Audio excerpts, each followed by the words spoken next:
Olá, eu sou Oswaldo Rodrigues, psicólogo, psicoterapeuta sexual e de casais do Impassex, o Instituto Paulista de Sexualidade.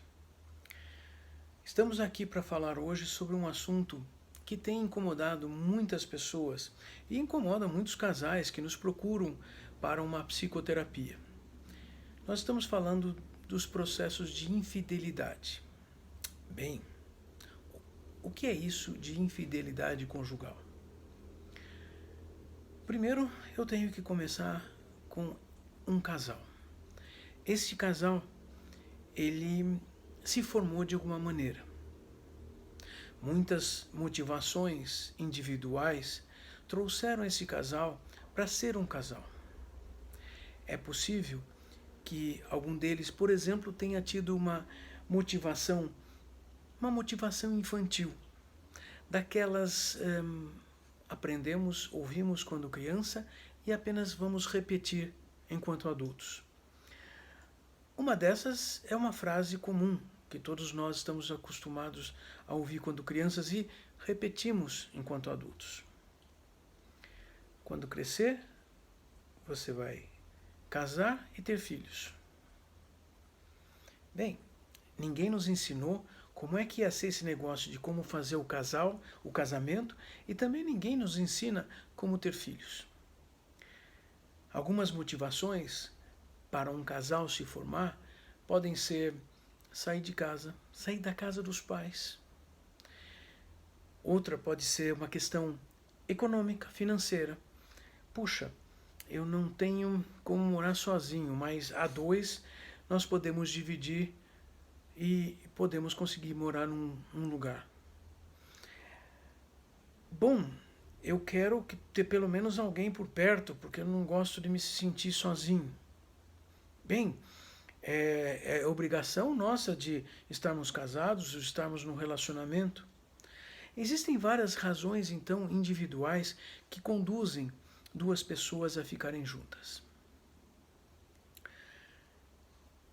Mas isso não é contado, não é expressado, não é acordado entre as duas pessoas.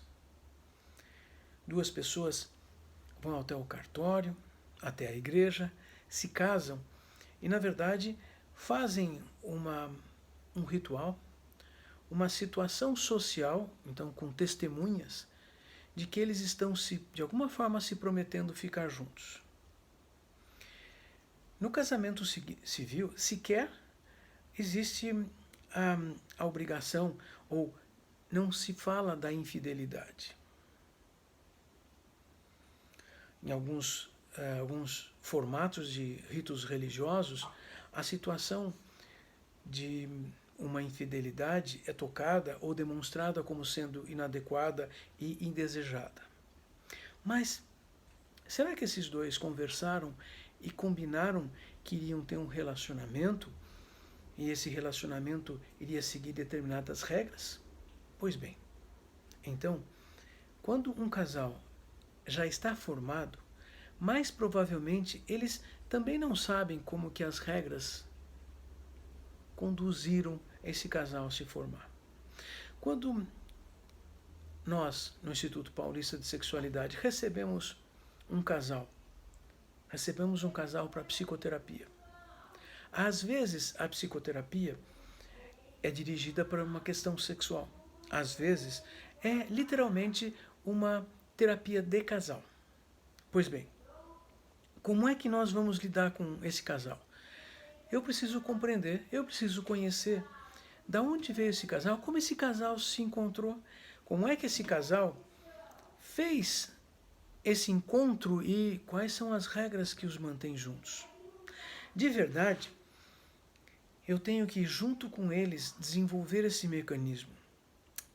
E muitas vezes descobrimos que cada um seguia regras diferentes. Mas como é que é isso? Cada um de nós tem formas morais de enxergar o mundo, de compreender o mundo. São formas éticas, são tendências à ação que nós assumimos, geralmente do mundo. Também desenvolvemos uma parte dessas regras. Mas nós não conversamos sobre essas regras com as outras pessoas tão facilmente. Às vezes sim. Muitas vezes, na verdade, queremos impor nossas regras morais aos outros. Às vezes falamos isso em público. Vemos pessoas falarem assim na televisão, como se os outros fossem iguais e precisassem, devessem seguir as mesmas regras. Bem, essas pessoas sofrem com essas tentativas porque elas sabem que as outras pessoas não seguem. E no casal? Pois é, o casal tem a outra pessoa que pode não querer seguir as mesmas regras.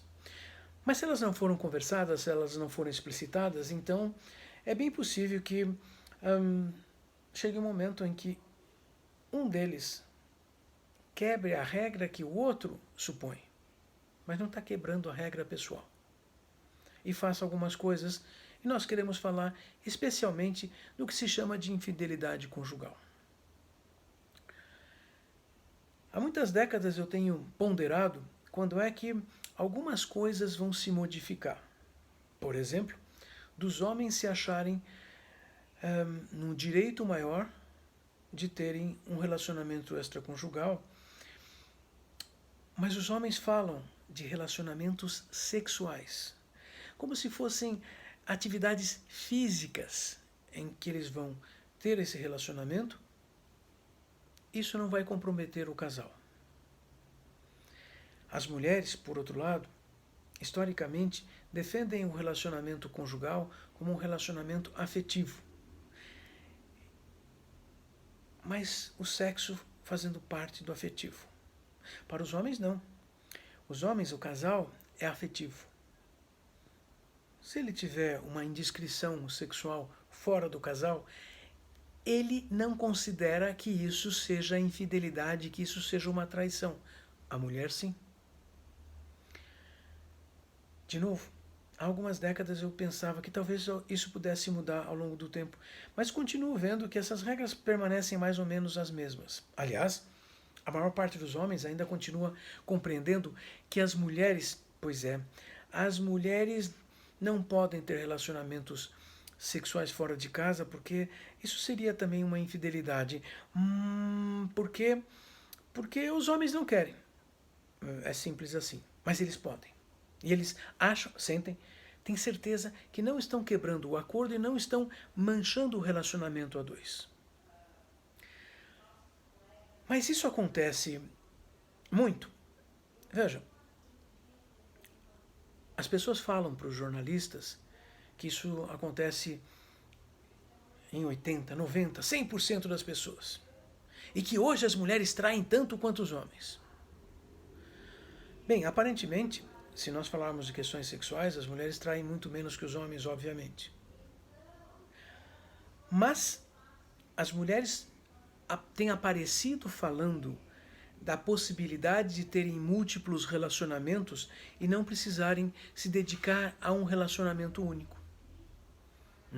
Mas isso não é traição? Opa!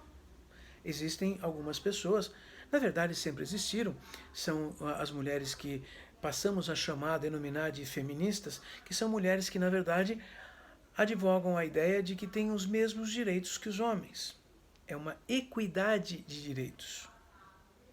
Se ele tem o direito de ter outros relacionamentos, ela também tem. Então, essas pessoas sempre existiram. Mas não existem mais mulheres atualmente traindo? Então, elas estão aparecendo hoje de uma maneira que antes não apareciam, porque talvez até fossem mais discretas, porque assim diminuíam uma situação problema. Uma das situações problemas é discutir socialmente se vão ficar ou não nesse relacionamento depois que um ou outro teve uma indiscrição, uma infidelidade, uma traição, pular uma cerca. Ainda existem muitos homens que mantêm um local, alugam ou têm um outro apartamento, um outro imóvel dedicado a encontros sexuais. Ainda existem. Mas veja que nós estamos falando de alguns homens que não apenas acreditam que têm mais poder ou mais direitos. Eles demonstram na realidade isso e usam o meio financeiro da família para poder ter aquele outro lugar. Eu digo da família porque, no final das contas, legalmente, mesmo que ele seja a única fonte de ingresso financeiro dessa família, a família divide legalmente esses valores. É interessante como é que esses casais tendem a ver essas situações, porque, bom, primeiro eles não conversam sobre isso. Aliás, é um dos segredos, não é? É segredo sim, mas se houver a obrigação de discutir, falar sobre a infidelidade não é algo tão segredo assim. Ok, então pode-se falar, se for necessário, vão falar. Quando que é necessário? Quando tem alguma discussão sobre você foi infiel? Não, sim, não. Fale a verdade. Colocado na parede, muitos homens vão dizer, mas foi só uma vez. Mas foi só uma vez mesmo? Bom, teve isso. Muitas vezes essa mulher também já fez um plano secundário sobre o que fazer com o que ela vai ouvir.